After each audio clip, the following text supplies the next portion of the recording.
What is up, y'all? It's your boy Aniki. We are live this Sunday. Hopefully, Toy Story isn't coming through in the background. Looks like we're good on the audio, though. Um, oh, how I have missed you, Bachi. Kagurabachi, I have missed you indeed. Took a impromptu break last week. I was very sad, but the stream was prepped for that. Uh, so, I'll be honest, I want to just get right into it because I'm positive Roku here putting in work. Man, he's been.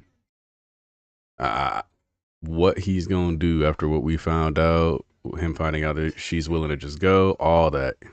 Oh, oh, all right, we're getting some Akamura content. I hate referring to manga as content, if I'm being honest. Okay, this is gonna sound weird and it's a little soapboxy, but I don't like when movies and like manga are referred to as content because it feels like it's like delegitimizing the artistry of it. And I get that YouTube videos can be high quality, they can be hard and streams, but it's fundamentally different. Like, right, I'm discussing and analyzing an art piece. And what makes that content is that sometimes I could, if I wanted to, I could go through, clip it, upload little snippets of it, and you wouldn't necessarily be missing out on too much. I don't know. It's weird. But I do try to avoid, like, it's a colloquialism. It's baked into like how people talk within the zeitgeist. But in general, I don't like when people refer to manga or anime or shows or media in general as content because it feels like they're taking a step back and creating a separation between like accepting it as an actual artistic body of work. Um, so yeah, Akamura, and we just open up with Akamura crying. What's the matter? Did the big boys pick on you again? Is this a bump on your head? Fight back. You're a boy. Oh, this is a very interesting thing to be finding out. Oh, does the spider toy freak you out, Genie?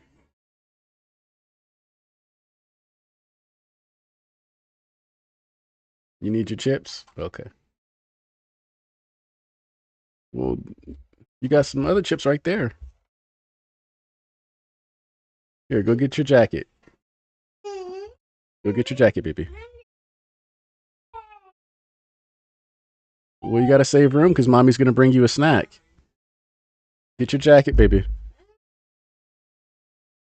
You can't be a. You need chocolate. I don't have any chocolate. Here, you need a chocolate cookie. Genie, we don't just have a chocolate cookie on hand. I don't have a chocolate cookie.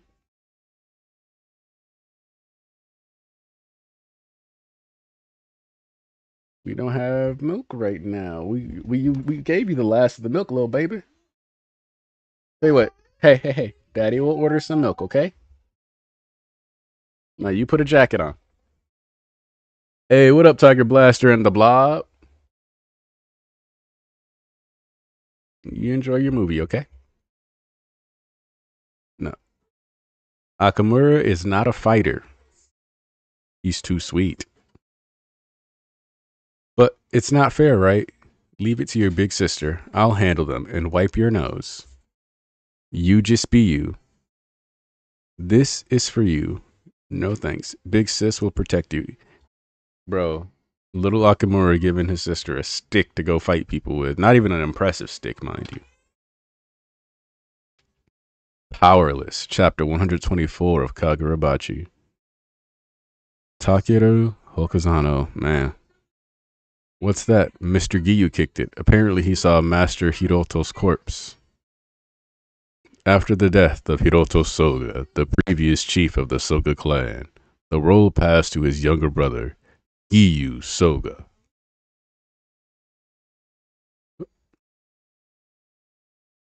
He was as skilled as Yoshinojo, the saga's second in command, but he was not selected to go to Irishima in consideration of his future. I'll surpass my older brother. Soon, Korotsuchi will dwell within my body too. Okay, so Yeah, I did notice he had that Sakuna pose, but I'm gonna be real with you. Being as skilled as the second in command, who quite frankly, um, maybe this is gonna sound bad, but Yoshinojo, like he had good battle instincts, but like actually on the field, he was kind of the least impressive. Maybe I'm tripping. Maybe I'm tripping, but that's not a good sign for Giyu here. That's all I'm saying. I will be my brother's replacement. As chief of the Soga clan, he strongly supported handing Chiaki over to the Mukaboshi. See, I already don't like him. See, look at that. See, I got another reason I don't like him, Mukaboshi. Go and kill him. Mother, what are you? In just a few days, Chiaki will. Never mind. Just kill the chief. That's beyond my capabilities.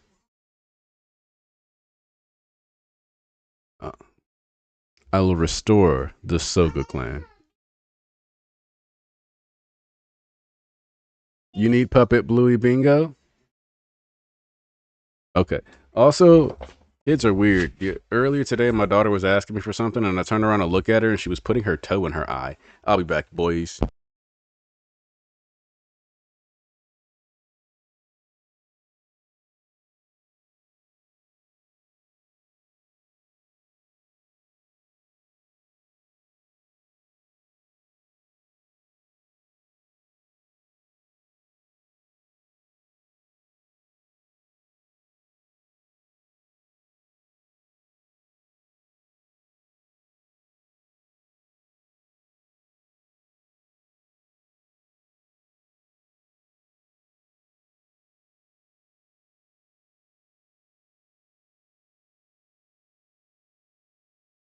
And we're back. So, I pay homage to Princess Chiaki. She's protecting this country with her courage. And then we see Akamura pulling up. Is he about to clutch the 1v4? Akamura? It's understandable. His older sister will be handed over to the enemy merely to buy time. However, Akamura, leave your katana. Your sister has volunteered to take on an important duty to protect this country. Do not undermine that resolve. Master Akamura, if you make a scene, we will have to use force to contain you. Hey! Ooh, slice that boy's pipe. Bypassed all of them. Good job, baby. But everybody on Fraud Watch. Everybody. Master Hiroto would have chosen differently. Yes, he would have fought and died. If you don't like it, go kill the Mikaboshi. Akamura, big sis, what are you doing? Was Akamura always that fast? True, Master Akamura possesses astounding talent. He got so. Genie, what are you doing? He got so good, he was hardly recognizable. At the tender age of 16, I did anticipate he might equal them one day. But now, for a split second, I'd almost mistaken him for Hiroto. All due to his obsession with his sister. Yeah, bro. Akamura about to put everybody on a t-shirt. This is the kind of stuff that leads to it. This right here. And what's crazy is that as Akamura like runs through the Soga clan later, as it seems inevitable in my opinion, they're gonna be saying shit like, "This is why we should have never elevated a lower class to the royalty." Blah blah blah. Instead of being like, "Damn, we fucked up and should have just not been dumbasses." That's not gonna be their takeaway. That's the downside. How far will this propel Akamura? Genie, be careful. Why did you stop me?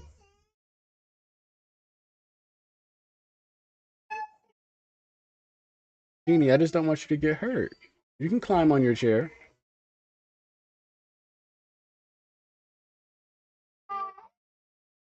Jeannie, what's wrong, baby?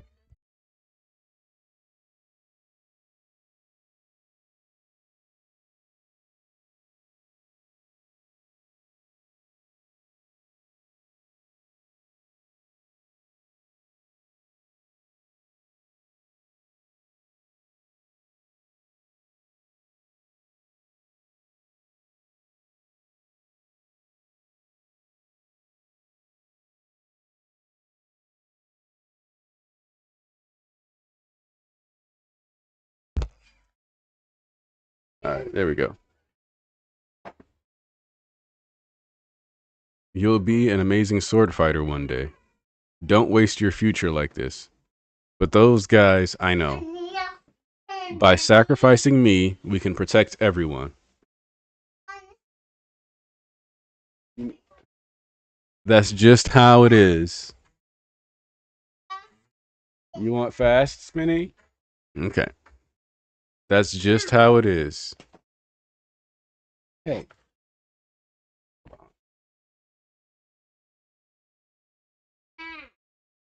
put your feet in.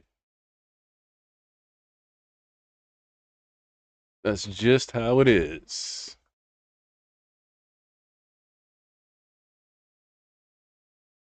Ow. I'll protect everyone, and you, I want to protect you.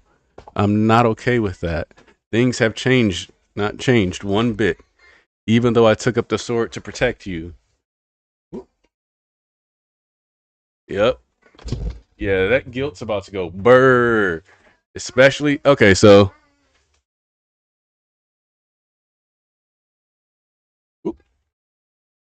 what happens is his sister dies or gets kidnapped to protect him, basically. And okay, you're dizzy. Okay, it's yeah. That's what happens when you spin a lot. It's understandable. You can boast of your ability to forge swords. Hey, what up, Cameron Bailey?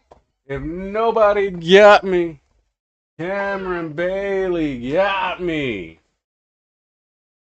I'm multitasking this stream. Sorry, guys.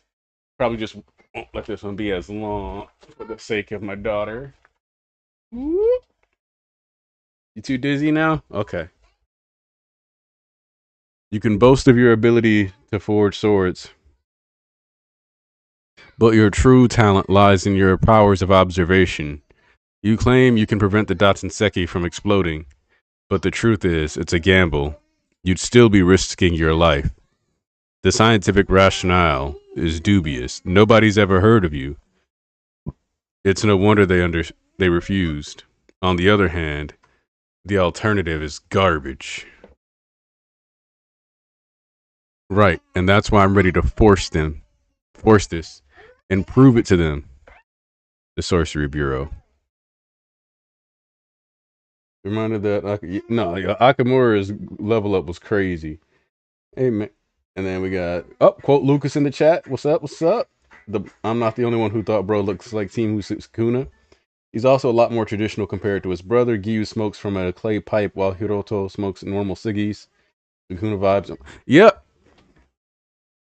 Which it's always worth noting that typically in these stories, the person who would actually push for progress is usually one of the first people to die, and it's why the story goes the way it does, because the people who actually want to make positive change usually are ruined or taken out by people stuck in the past. Which is makes sense. People who don't want to fix things or want to conserve how things were usually hinder progress for society.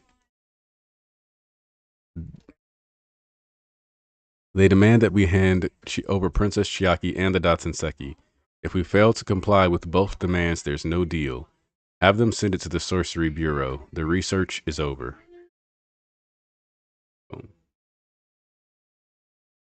Boom. Boom, boom. See, I like the way We're going through this artistically.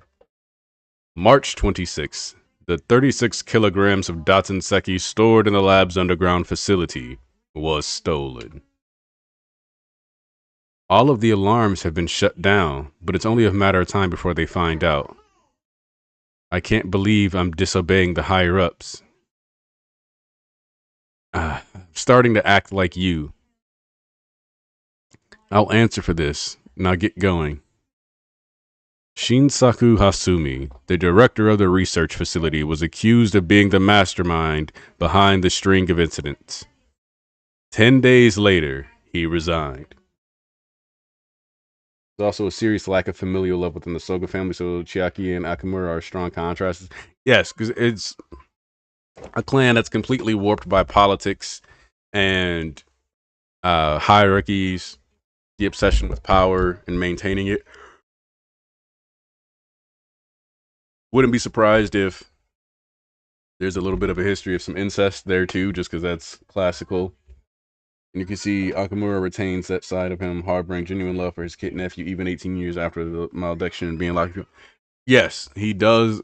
It's fascinating because Akamura has a very, what I'll say, like a hot love as he's young, but it's a very cold love now. Like he's got that love, he's got that space for you in his heart, but ultimately he's not going to prioritize love or feelings over the mission, which also leads me to believe that something bad happened to him, or like there was a bigger fallout from him being so personal, and it may even be the incident that leads to Chiaki dying.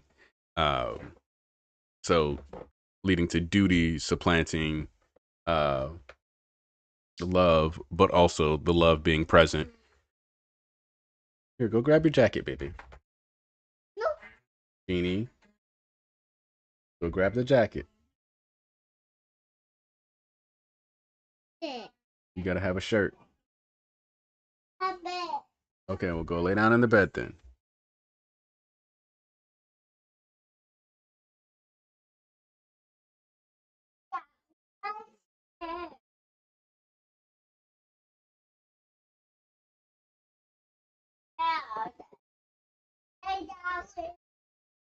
Gonna lay down in your chair?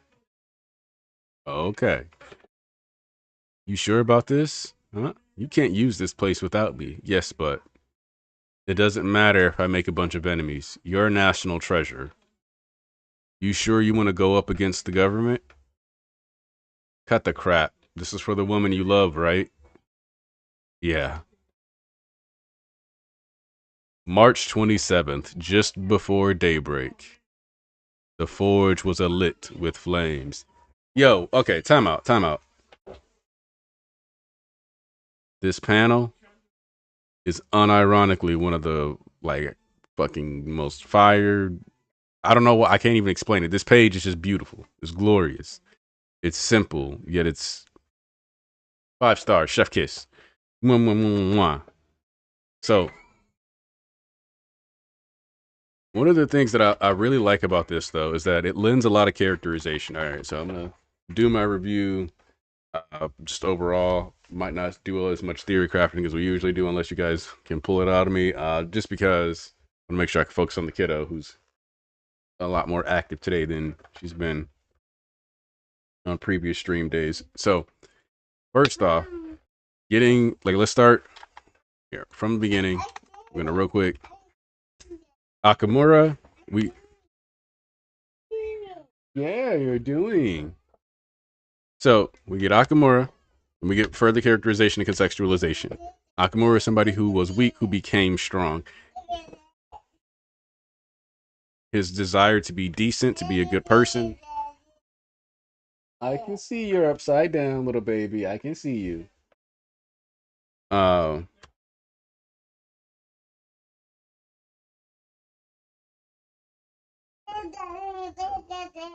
I can see you, Genie. Don't worry. I tickle your toes. I tickle your toes. Tickle toes.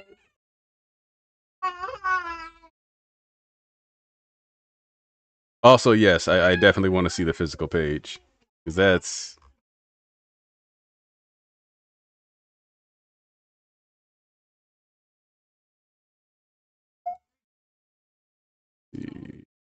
Bachi Bros. Just have that pulled up now.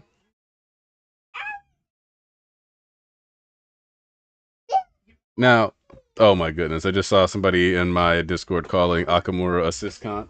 Hey. You aren't wearing clothes. You need to stay over here. I told you to put the jacket on. You want to walk around in the pull up. See, I love it. Also, you just know somebody at Shonen Jump was crying, shitting, and throwing up at the amount of ink being spent on, the hundreds of thousands of copies of the magazine that get printed. You just know they're like, God damn it. Why would you do this? Put on the shirt.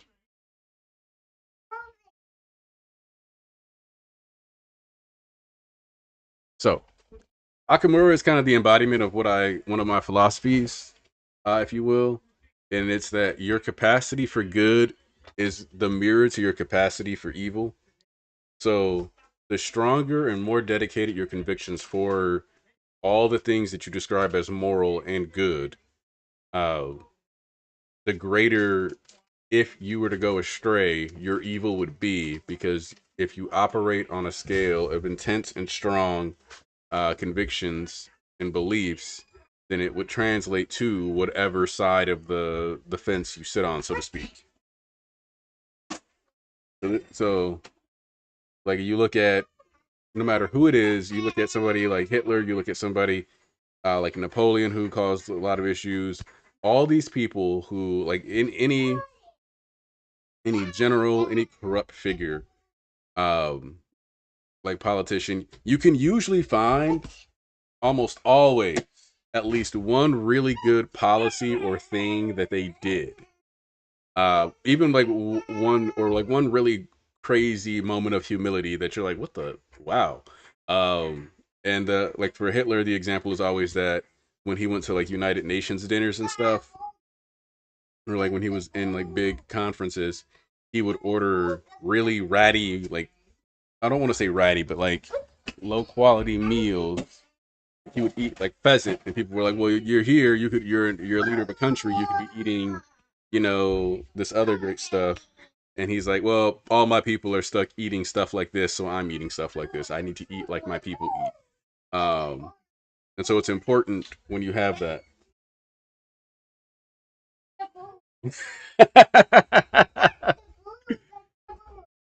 June 14th, 0.36 liters of black ink was stolen from World Shonen Jump's headquarters. Weekly Shonen Jumps. But I'm multitasking.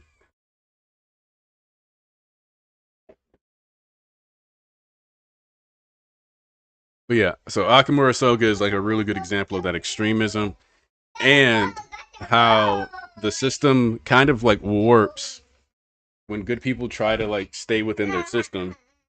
He's like trying to honor the systems of the Soga clan and climb up legitimately, but in the process, it's very clear that might makes right to a certain degree in bloodlines and what special abilities you unlock. So for him, if I can unlock the Kurotsuchi, then I should be the one running the clan if I become so powerful, etc., etc. So that's probably where he's going to go before he gets access to the malediction and the Shunsui, and that's going to be how he like takes over that clan if he doesn't just fucking kill everybody, right?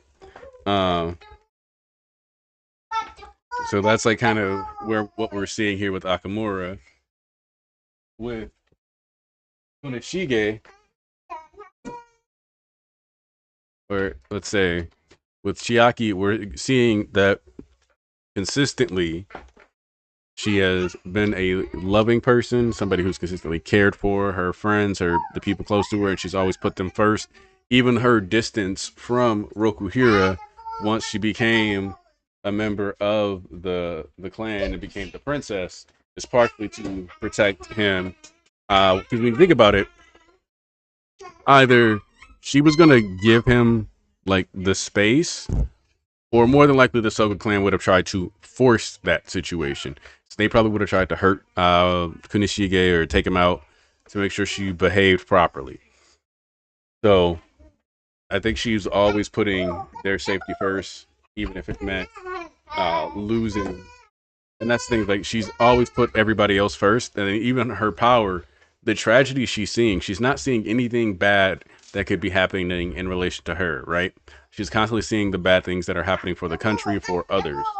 So it's like even her interpretation of the power is that it's a power designed to help her save other people, not a power designed or fostered to help protect her. Uh, that's another good thing. I'm just throwing this like little yoga ball just across, basically playing fetch with my kid. Damn, but that's what she wants to do. Um, and then even the whole like go kill the Mikaboshi thing, right? Like, yeah, no, that's a good way to put it. You can't be a clan of bastards without the underhanded methods. Right. You ready?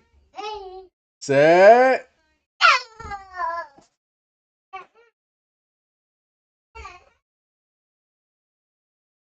Uh, and obviously like his progress, but we also know that like mind state, like state of mind, influences progression, how you interpret your abilities. That's another reason why. Okay, ready, set.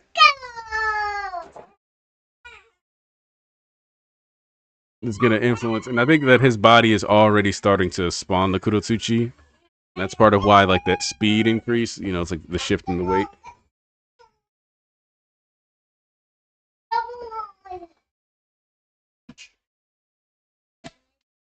Set.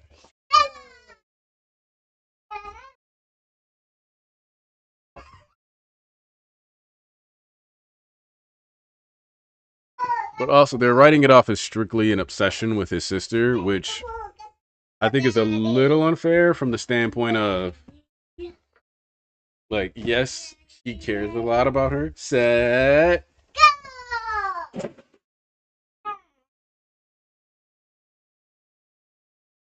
Uh-oh.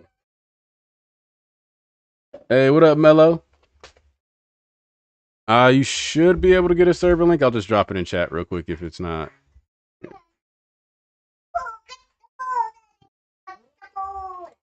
Thank you. Ready? Set. Oh, shit.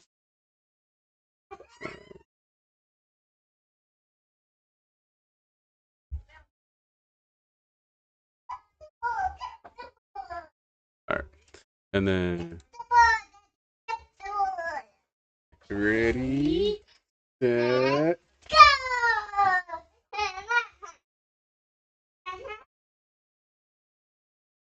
Uh, and so yeah. But what I think is what I've been liking about this too is that like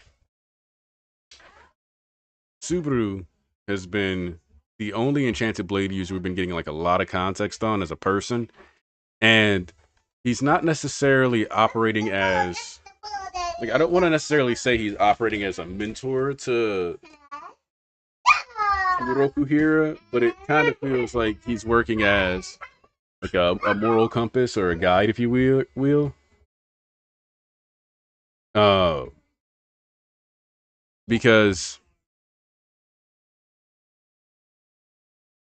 he's discussing with him the like the morality of it and whether or not he wants to help him. And he's like, "Nah, bro, I got you." And I think it's mostly like a there's a mutual respect, but I think there's also just a desire on his side to see Rokuhira reach his peak as a swordsmith. Like holistically, he wants to see what Rokuhira can achieve because he respects him as a craftsman. And so I think there's that he wants to be there, like I guess, kind of like he's almost like an uncle, right? Like he's kind of a mentor in the sense that he's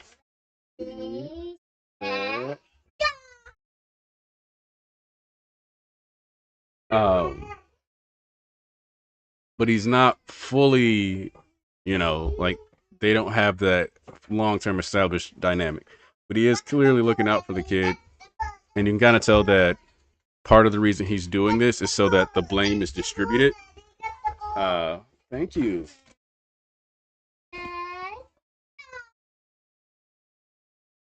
You're not even gonna go get it. Um,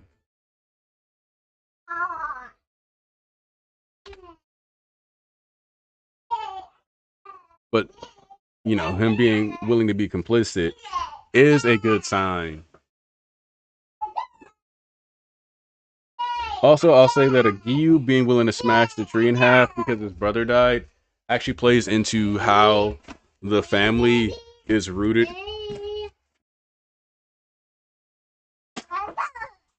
Those toxic, classic, patriarchal, classic machismo ways, because the only expression that's suitable that isn't going to get him more power is like him flexing his power, right? So by destroying that, it's like, see my anger, see my wrath, see I'm so powerful.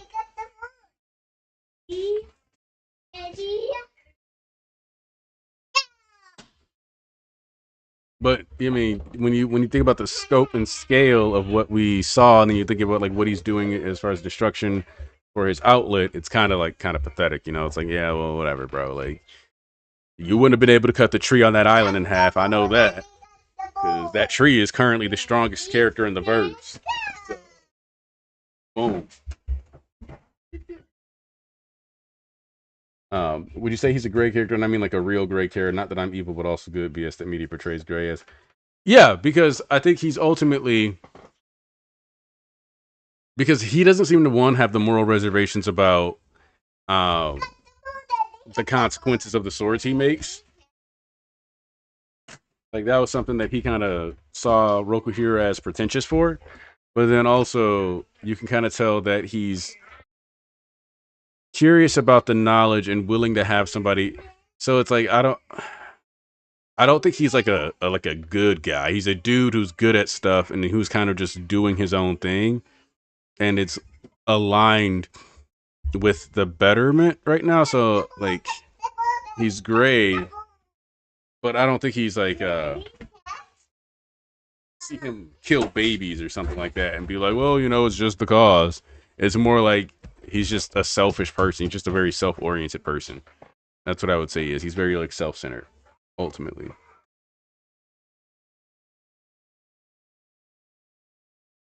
Well, Akamura is definitely not a real demon. He's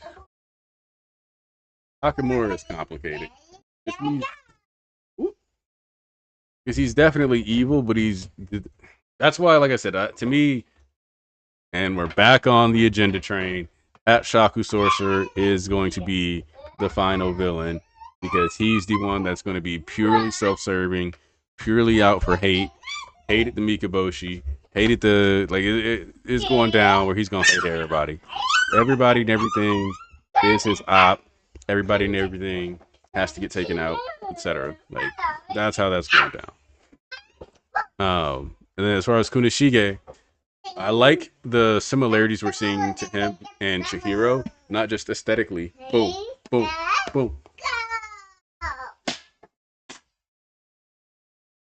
But because in a lot of ways they've got that same single-minded determination once they put themselves to something.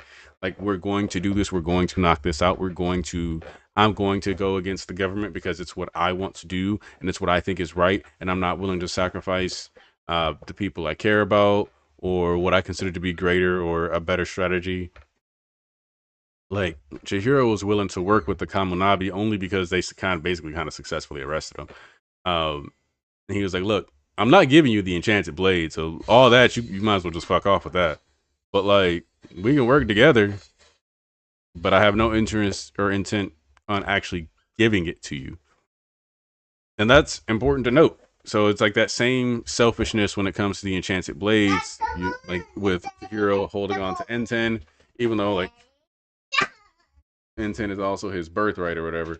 But like, it's also that same selfishness that went to creating them. And I think him having that ego is going to be good for tapping into the Ensign's true realm further and really making it his own. Um, so yeah, I think. But what I'm really interested in is too, because I feel like, and maybe I'm tripping because there hasn't been as many chapters lately. But I feel like we've seen the dude that resigned in the current timeline. Oh, shit.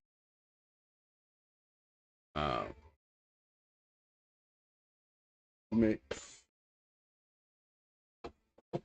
You drumming? Okay.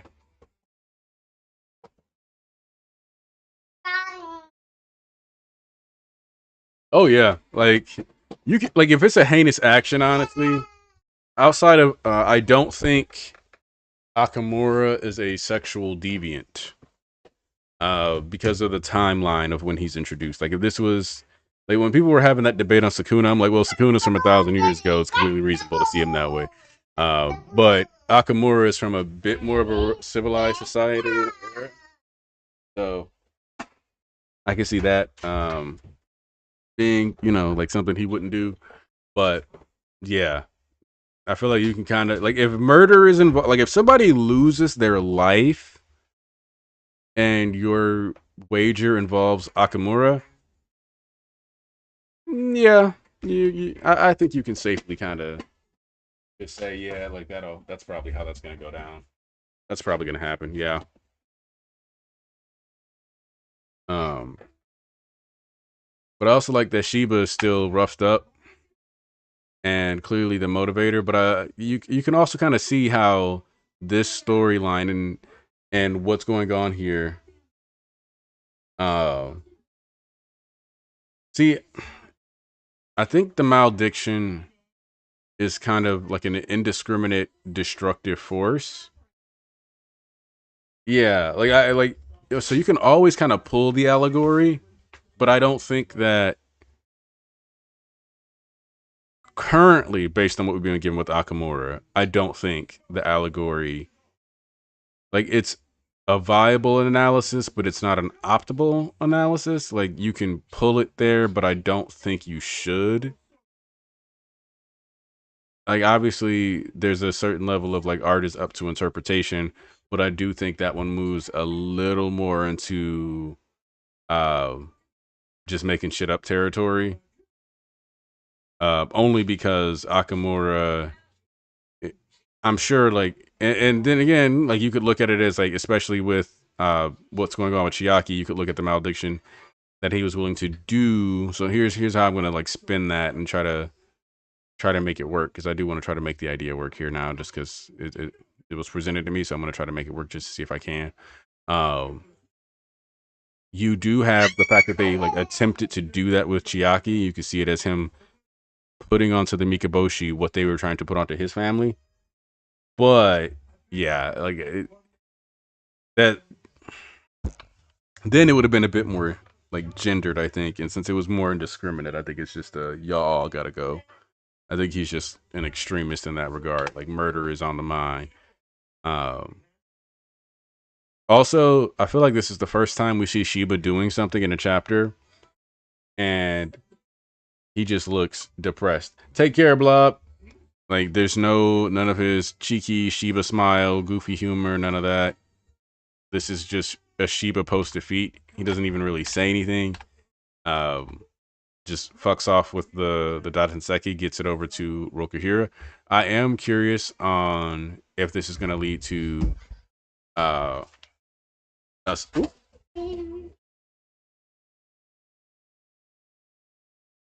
getting more or like if we're gonna get like all the blades made, we're gonna find out that he kind of knocked that shit out real quick. Or if it's gonna be like he made like a couple blades. They pulled up on the Mikaboshi because I feel like they say that the enchanted blades are what decided the war. So I feel like he's gonna have to make some stuff that leverages Datsenseki, but isn't quite on the full blown level of the enchanted blades first, and then we move into that territory. But even the prototypes, I think, are gonna have to come into play, and we're gonna get to see like the full exploration of how that worked out. But yeah, like I said, I'm gonna keep this one shorter because it's just me and the kid at home right now, and she's in a very playful mood today. So I want to make sure actually get to spend time with her. But I thank everybody that stopped by. Quote Lucas, Cameron, Bailey, Tiger Blaster, The Blob. Let me see. I think I named everybody whose name I saw pop up in the chat. Mello. But yeah. Looking forward to next week though. We're definitely going to be getting more. Just like the progress of the Enchanted Blade, but I like the fact that we're kind of parallel tracking these stories. So we're seeing the Sogu clan side of things, and seeing the race that Rokuhira basically has against the Soga clan's politics and what the government is trying to do. And so we're currently like they're like racing each other in parallel tracks, and we're gonna eventually have to lead to that convergence, which I expect to probably happen about 3 to 4 chapters, just because I think that this volume is building towards uh, the internal conflict for Japan before it moves back over to the external conflict with the Mikaboshi and stuff like comparable to like the Irishima talks and things like that. Yeah, appreciate you guys for stopping by. Uh, Make sure you remember to like, if you feel like it, drop a comment, share with the homies in your other botch discords or whatever. Appreciate you all. Thank you for your stopping by. I'm out.